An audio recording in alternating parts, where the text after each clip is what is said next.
morning! Samahan niyo po pala akong i-share sa inyo yung mga naging kaganapan namin sa family outing namin.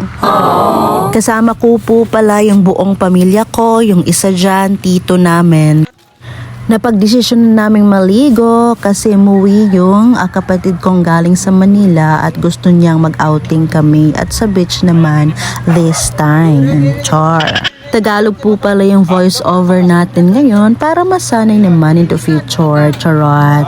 At thank you so much Kuya Chris for saying yes na maging service namin patungo sa Malahog kahit masyadong malaki or malalaki yung katawan namin. Kita mo naman kung gaano kalaki, kataba kami. Kaya thank you so much Estelle for saying yes even though seeing us nga ingana mika dako. At magiging enjoyable talaga yung outing kapag okay yung panahon. Kaya thank you so much Lord for giving this to us. Along the way na nga, nakatulog na nga yung baby Kwardong namin. Napagod siguro siya kakaantay kanina. Nung araw. Ito nga po pala yung dinala namin saging, kanin, biko, lumpia, hotdog, pansit. Yun lang kasi isang pamilya lang naman. So para syempre mag-diet kasi sabi ko nga kanina masyadong malalaki yung lahi namin. Kita nyo naman, si father lang siguro dyan yung nakadiet.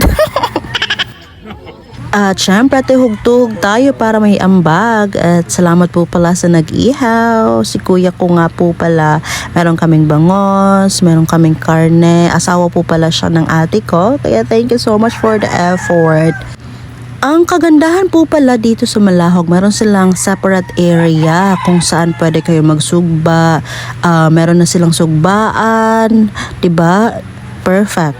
At syempre, masyado nang excited yung Kwardong namin. Hinanap na niya yung kuya niya para samahan daw siya patungo sa dagat kasi magtatampisaw na siya. O diba? Perfect yung dagat that time kasi malinaw, kalma lang, hindi masyado mabalod. Kaya thank you so much Lord for making this a perfect outing talaga. O diba? O super cute naman ng baby namin. Halatang excited na. And welcome excited yung dalawa dyan. Ang cellphone lang.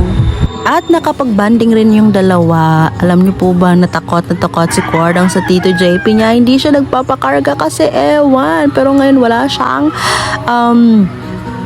choice kasi hawak na niya yung buhay niya. Charot. Siyempre, last moment na kasi pauwi na rin yung Tito JP niya pagkagabi ng outing na yan. Ano daw? At after nga namin maligo, may pa-ice cream yung pinsan namin. Salamat po pala. Yan si kuya, pinsan namin. At yung kapatid kong bunso, diba? Favorite niya na pamangkin si Theo kasi apaka-cute talaga naman kasi. O si ate, si Borge. And syempre, naligo na nga si Kwardong together with his mom. For sure, nag-enjoy talaga to kasi first time niyang maligo sa dagat. Napaka-perfect talaga ng Malahog para sa beach outing. Kaya po sa mga hindi pa nakakapunta dito, kung pumasyal po kayo ng Calbayog, punta na po kayo ng Malahog kasi for sure, mag-enjoy po kayo sa view, sa dagat kasi apakalinis po talaga.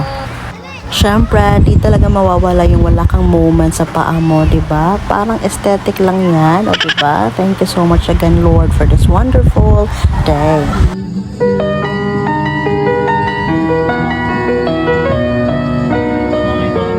Lalim ata ng iniisip ni Mother. And that's it. Uwian na po pala. Bawal po tayong magpagabi kasi medyo malayo-layo pa yung babiyahiin natin from Malahog to sa aming barangay. Again, Lord, thank you so much for giving us a perfect family outing. At yung Kwardong nga namin, may paturo-turo pa sa mga cars na dumadaan.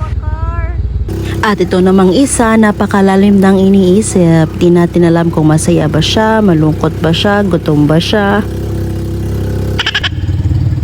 And the winner is, diba, yung mga pagod sa swimming. Swimming pa Morma and Kel.